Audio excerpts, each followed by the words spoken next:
My parents' farm wasn't just land.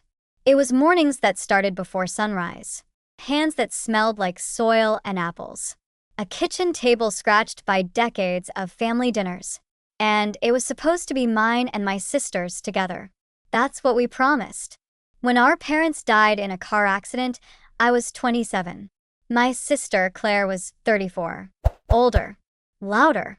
Always convinced she knew better. "I'll handle the paperwork," she said, squeezing my hand at the hospital. "You're not in a state for this." I believed her. I was grieving. She was efficient. That should have been my first warning. The farm was still running when I left town. I took a temporary job 2 states away, telling myself it was just for a few months. Space. Air. Time to breathe. Claire stayed behind. "She loves this place," relatives said. "She'll protect it." I trusted that sentence more than I trusted contracts. 3 months later, Claire called me. "I need to tell you something," she said, too calmly. My stomach tightened. "I sold the farm." I laughed. A sharp, disbelieving sound. "You did what?" "It was bleeding money," she replied. "I saved us from future debt. You didn't even ask me." "You weren't here," she snapped. "Someone had to be an adult." She told me it was already done. Sold to a development company. Signed. Closed. Final. "And your share?" I asked quietly. There was a pause. "I reinvested it," she said. "Into my life." My vision blurred. That was my inheritance. "You always were emotional," she said. "Mom and Dad wouldn't want you clinging to the past." I went back home the next day. Or what used to be home. The fields were fenced. The barn was marked for demolition. A sign read, "Future Luxury Estates." I stood there alone, shaking. Everything my parents built was being erased. And my sister did it with a pen. That night, I stayed in a cheap motel. I checked my bank account. Nothing. No transfer. No explanation. No share. Just a single message from Claire. "You'll thank me someday." I cried until my chest hurt. Then something shifted. Because grief was one thing. But betrayal? That rewires you. I left town without telling anyone. No goodbye. No confrontation. If Claire thought selling the farm ended the story, she was wrong. It was only the beginning. I didn't tell Claire I was leaving town again. I packed what fit into 2 suitcases, withdrew the last of my savings, and drove until the fields turned into highways and the highways into unfamiliar streets. I told myself I was running for survival, not escape. The city I landed in didn't care who I was or what I had lost. Rent was high, the rooms were small, and nobody asked questions. I took a receptionist job at a logistics company because it was the only place that hired me without references or explanations. Every night, I replayed the conversation with my sister. The calm in her voice. The way she said our parents like they were hers alone. The way she used business language to justify betrayal. It didn't feel impulsive anymore. It felt planned. That thought followed me everywhere. I started digging because anger needs direction or it eats you alive. I requested copies of the farm sale through public records. I read every page slowly, carefully, like my future depended on it. Because it did. Claire's signature was everywhere. Mine was nowhere. The farm had been sold for far less than its market value. The buyer wasn't a developer in the traditional sense, but a shell company with no real history. The address on the documents traced back to a law office 3 blocks from Claire's apartment. My hands shook when I realized what that meant. She didn't sell the farm because it was failing. She sold it because it was valuable. And she made sure the deal benefited only her. I contacted a property lawyer and paid for an hour I could barely afford. He didn't interrupt me while I spoke. When I finished, he leaned forward and said that my sister may have committed financial misrepresentation and breach of fiduciary duty. Those words changed everything. For the first time, I wasn't a victim. I was a case. Months passed. I worked longer hours and saved every dollar. I learned how to read contracts the way some people read novels. I stopped calling home. I stopped answering messages from relatives who repeated Claire's version of events as if it were fact. Then one night, While scrolling through local business registrations, I saw something that made my breath stop. Claire was listed as a silent partner in the same company that bought the farm. She had sold our parents' legacy to herself. I closed my laptop and sat in the dark, realizing that I didn't just lose my inheritance. I lost my sister. And she lost something too, even if she didn't know it yet. She lost control of the narrative. And I was done being silent. I didn't rush back.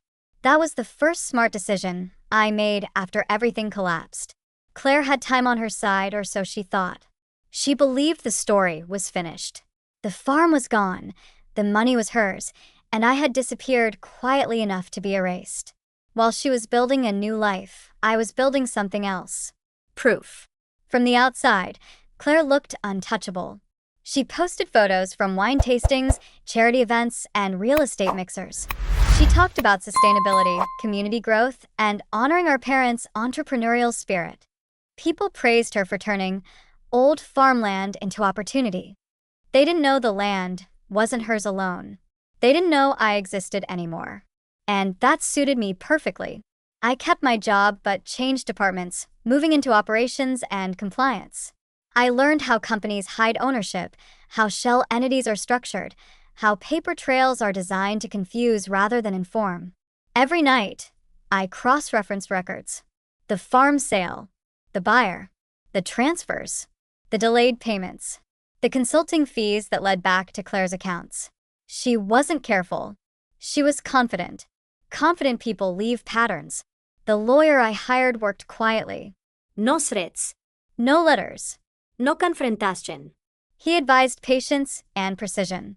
He said that if we moved too fast, Claire would settle privately and walk away with most of what she stole. I didn't want a settlement. I wanted the truth to be undeniable. A year after the sale, I returned to town. Not as the grieving younger sister, but as a professional consultant hired by a regional development group. Claire didn't recognize me at first. I saw her at a networking event hosted by the very company that had purchased the farm. She was wearing a tailored dress, smiling effortlessly, telling a group of investors how difficult it had been to let go of the past. I waited. Then I introduced myself. Claire, I said calmly. It's been a long time. Her smile froze. She recovered quickly, but not fast enough to hide the flicker of fear. You're back, she said. I didn't know you were in development now. I wasn't, I replied. Until I had to be. We spoke politely that night. Too politely. She bragged about her projects. I asked thoughtful questions. I let her explain the farm deal in her own words while others listened. She lied comfortably. That mattered. Over the next weeks, I stayed visible. I attended events. I asked for meetings. I requested documents under the guise of due diligence. I let Claire believe I was trying to understand her world, maybe even admire it. She let me in. She always underestimated me. Then I made my move. Not against her. Against her image. I shared anonymous data with a journalist who specialized in land misuse and family inheritance disputes. Not accusations. Just documents. Public records. Connections. The first article was cautious. It didn't name Claire directly, but it raised questions. The second article went further. By the third, her name was impossible to avoid. Claire called me that night. Her voice wasn't calm anymore. What are you doing? She demanded. This is unnecessary. You sold our parents' farm without my consent, I said. This is documentation. She was silent, then softer. We can fix this. Privately. I smiled. That option expired when you decided I didn't matter. The final piece was already in motion. A formal audit, a civil complaint, and a public forum Claire couldn't avoid. The annual Regional Development Conference, where she was scheduled to speak. I took my seat in the front row. Notebook open. Documents ready. Claire walked onto the stage confident, composed, unaware that this was the last time she would speak as the woman she pretended to be. The conference hall was full. Developers, investors, local officials, journalists. Claire stood on stage like she belonged there, confident, polished, speaking about vision and legacy. She talked about growth, about transforming land into opportunity, about honoring family values through smart decisions. I watched her closely. I knew every word she was about to say because I had heard the lies so many times before. When the moderator opened the floor for questions, my heart didn't race. It felt steady, almost calm. I stood up slowly, holding a folder that weighed less than the truth inside it. My question is about ownership, I said clearly. Specifically, about the farm your parents left to both of you. The room shifted. Claire's eyes locked onto mine. For a fraction of a second, she didn't recognize the danger. Then she did. That property was legally transferred, she replied smoothly. Everything was handled properly. I nodded. Then you won't mind explaining why the purchasing company lists you as a silent partner, or why the sale price was 40% below market value, or why my consent was never obtained. Silence spread through the room like a held breath. I handed copies of the documents to the moderator and the journalists seated near the front. Bank transfers, corporate filings, emails, signatures, timelines. Everything lined up, clean and undeniable. Claire tried to speak, but the moderator raised a hand. Someone else asked a question. Then another. Her story began to fracture under scrutiny. That same afternoon, the story broke online. By evening, it was everywhere. Not rumors. Not drama. Evidence. The legal fallout followed quickly. Investors pulled out. Projects were frozen. An investigation was opened into the shell company and its transactions. Claire's accounts were audited. Her business decisions were no longer admirable. They were criminal. She came to my hotel that night.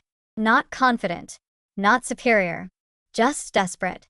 I never meant to hurt you, she said, her voice cracking. I thought I was protecting myself. You protected yourself by erasing me, I replied. You made a choice. Now live with it. She cried. I didn't comfort her, because some tears come too late. Months later, the settlement was finalized. I didn't get the farm back. It had already been rezoned and divided, but I received my rightful share plus damages. More importantly, the truth was public, and it couldn't be buried again. Claire lost her reputation, her partnerships, her influence. People stopped inviting her to speak about ethics and growth. I used the money differently. I invested in land preservation projects and helped other families navigate inheritance disputes before silence turned into loss. I told my story publicly, not for revenge, but for clarity. People think revenge is loud. It isn't. Real justice is quiet, documented, and final. I still miss the farm sometimes. The smell of soil after rain. The sound of my parents' voices carried by the fields. But I've learned something important. Some things can be taken from you. Your home, your inheritance, even your family. But if you keep the truth, if you keep your voice, nothing stolen ever truly belongs to the thief. And that is how I took everything back that mattered.